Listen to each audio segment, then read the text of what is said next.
स्वागत है आप सबका अपने चैनल विवेक ओझा ऑफिशियल में। साथियों, भारतीय कप्तान रोहित शर्मा को लेकर एक बड़ा विवाद उभरा है और ये विवाद उभारा है कांग्रेस की नेशनल स्पोक्स पर्सन शमा मोहम्मद ने और टीएमसी के लीडर, तृणमूल जो कांग्रेस है उसके लीडर सौगत राय ने।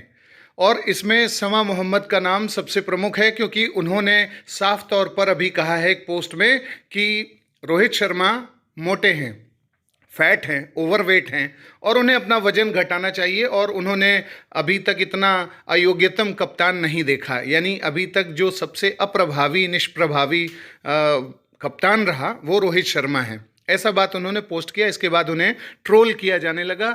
लोग सवाल उठा रहे हैं कि जिस रोहित शर्मा को लोग पसंद करते हैं ओपनिंग के रूप में, मतलब जो ओपनर बैट्समैन है, जो अगले 10 ओवर के अंदर अंदर इतने रन बना करके एक प्रभावी बढ़त देता है, आक्रामक बल्लेबाजी जिसने इंडिया की टीम को दिया और जिसने ढेर सारे योगदान भी किए, यानी एशिया कप जितवाना और उसके बाद वर्ल्ड कप में फाइनल में जाना, T20 वर्ल्ड कप जीतना, आईपीएल में तो जो भूमिका रही मुंबई चैंपियंस में वो सबने देखी ही, कितनी बार मुंबई की जो टीम है वो जीती। लेकिन इसमें जब ये बात कही गई शमा मोहम्मद के द्वारा कि वो मोटे हैं, ओवरवेट हैं, उन्हें अपने वजन को कम करने की ज़रूरत है, तो इस पे बहुत से लोग अलग अलग लेवल पे अपनी बात रख रहे हैं। और उन्होंने भी, शमा मोहम्मद ने भी अपनी बात रखी है और बात ये रखी है कि मुझे इस लोकतंत्र में बोलने का हक है कि मुझे क्या पसंद है, कौन मुझे सही लगता है, सही नहीं लगता है, मैं उसके बारे में बोल सकती हूँ। और ये भी बोल सकती हूँ कि ओबेसिटी का लॉस क्या है, मतलब उसका नुकसान क्या है, उसका हानि और लाभ क्या है, इस तरीके की चीज़ें कही जा सकती हैं। तो उन्होंने कहा कि मैंने सचिन तेंदुलकर, राहुल द्रविड़, वीवीएस लक्ष्मण या जो और पुराने कप्तान थे, एमएस धोनी, विराट कोहली, इन सब की तुलना में बताया है कि ये कमज़ोर कैप्टन हैं और वो लोग ज़्यादा उन्होंने बेहतर कैप्टनसी की। और इसके पीछे इन्होंने ये जो मोटापे वाली बात है इसको जोड़ दिया। तो लोगों ने कहा कि भाई बॉडी शेमिंग का मामला हो रहा है ये, कि आप जो है मोटाई को जोड़ रही हैं किसी के परफॉर्मेंस से। मोटे होकर के भी बहुत से ऐसे प्लेयर्स हैं जो बहुत अच्छा परफॉर्मेंस करते हैं।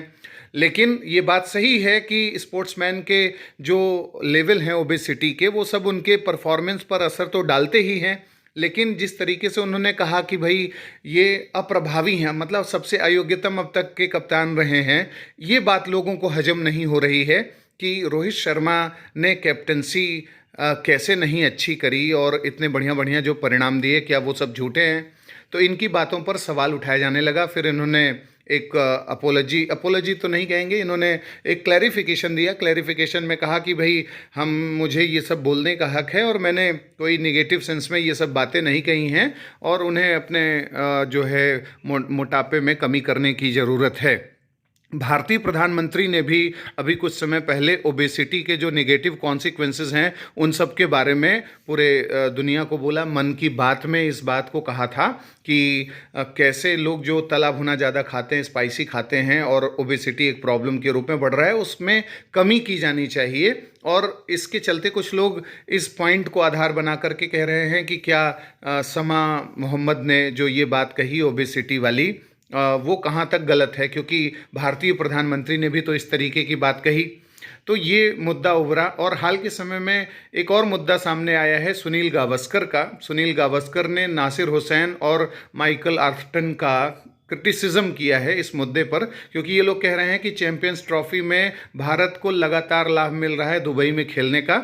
और इसके बाद उनको कहना पड़ा सुनील गावस्कर को कि भाई तुम लोग हमारे पैसों पर पल रहे हो, जी रहे हो, हम इंडिया तुम्हें जो देता है, यानी बीसीसीआई और जो भारत का क्रिकेट है, उससे जो इनकम का जनरेशन होता है उससे तुम लोगों की कमाई चलती है। इसलिए इस तरीके की बात बोल करके भारत को जो डिफेम करने की कोशिश कर रहे हो वो गलत है। आईपीएल के बहिष्कार की भी कुछ लोग मांग कर रहे हैं। इंजमामुल हक जैसे लोग कह रहे हैं कि भारत जो है दुबई में खेल खेल करके अभ्यस्त हो गया है और वो इसलिए जीतेगा, इस तरीके की बातें कही जा रही हैं। खैर, ये 2-3 और ऐसे विवाद थे जिसका मेंशन करना आवश्यक था, क्योंकि ये क्रिकेट का मामला चल रहा है अभी। लेकिन कुल मिलाकर के हमें ये देखने की ज़रूरत है कि आखिर रोहित शर्मा का योगदान क्या है। आपको क्या लगता है कि क्या वाकई में रोहित शर्मा अप्रभावी कप्तान रहे हैं? आप हमें कमेंट बॉक्स में बताएं।